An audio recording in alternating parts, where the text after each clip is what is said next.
చూడగానే కత్తిలా ఉన్నావని ఫస్ట్ చెప్పింది ఎవరు మీకు? మా అక్క సార్. వీడియో కాల్ మా అక్కది వదిలేస్తే సార్, మా నాన్నకి వీడియో కాల్ చేస్తే మా నాన్న చాలాసేపు ఇట్లా సైలెంట్గా చూస్తున్నా, నేను కూడా చూస్తున్నా. ఆయన అట్లనే చూస్తున్నా, నేను కూడా చూస్తున్నా. డాడీ నేను డాడీ అంటే సో ఆయన ఏమనుకుంటా అంటే నా ఫోన్ నుండి ఎవరో కాల్ చేసి ఇంకా నాకు ఫోన్ పాస్ చేస్తారేమో అనుకొని వెయిట్ చేస్తున్నాడు. గుర్తుపట్టలేదు చాలాసేపు. మా మా నన్ను కన్నా నా తండ్రి నన్ను గుర్తుపట్టలేదు. నేను కూడా చూస్తే నాకు గుర్తుపడతారా డాడీ నేను డాడీ అనగానే షాకు. ఓకే.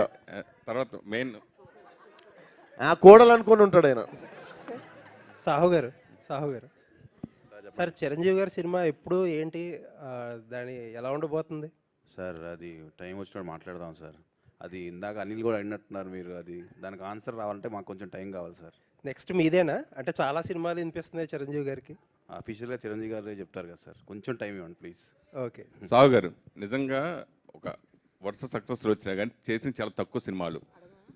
ఇమీడియట్గా చిరంజీవి గారు మెగాస్టార్ సినిమా అంత త్వరగా చేస్తాను మీరు ఎప్పుడైనా ఊహించారా? అలాగే ఇప్పుడు ట్రిపుల్ హ్యాట్రిక్ కొట్టబోయే సినిమా మీ సినిమా వద్ది, అనిల్ రావుపూడి కూడా. అంటే ఛాలెంజింగ్గా 2 టాస్క్లు ఉన్నాయి దీంట్లో. సో మీ బ్యానర్ ప్లస్ ఫస్ట్ టైం చేయటం చిరంజీవి గారితో plus Anil Ravipudi triple hat trick కొట్టడం. సో దాని గురించి అంటే ఎలాంటి కథ?